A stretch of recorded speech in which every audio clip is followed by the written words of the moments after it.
Hi, welcome back to the channel. We're going to do another full auto tip. This one is actually not gun specific. This one is just general knowledge. This is a booster off a 0815.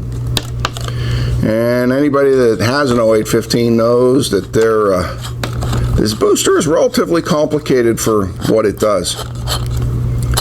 Cap screws onto this, and then it comes apart.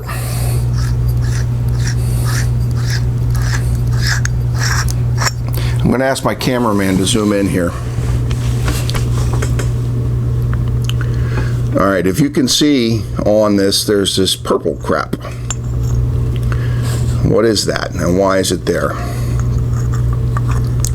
When you fire this Maxim booster, or any machine gun, especially that has a booster system of 34, 42, 19, 19, whatever, this gets super hot and obviously gets carboned up.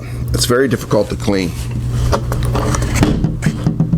I have found, and I'm sure there are obviously people out there that will disagree with me, that on the threads, if I put anti-seize on the threads, the guns come apart a lot easier when I clean them.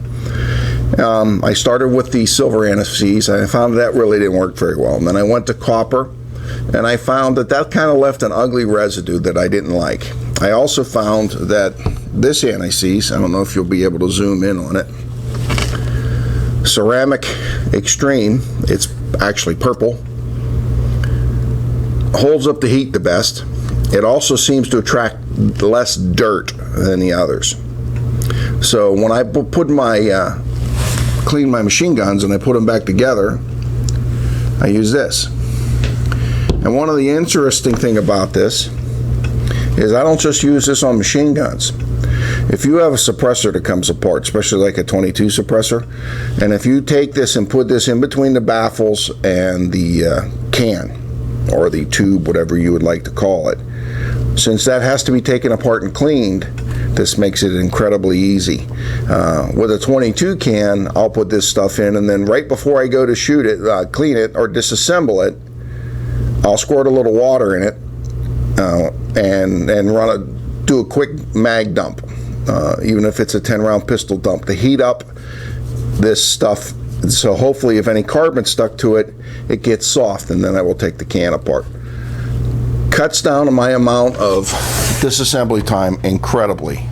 So, as I said, it's not gun specific, and you don't have to follow it. I mean, but based on my experience with cleaning machine guns for 40 years, something like this is the way to go. What particular brand or whatever you use, I got this at AutoZone. It was what my local auto parts store had. But when you have overcomplicated German engineering, you can't beat stuff like this. Otherwise, you're going to spend hours trying to get the stuff cleaned.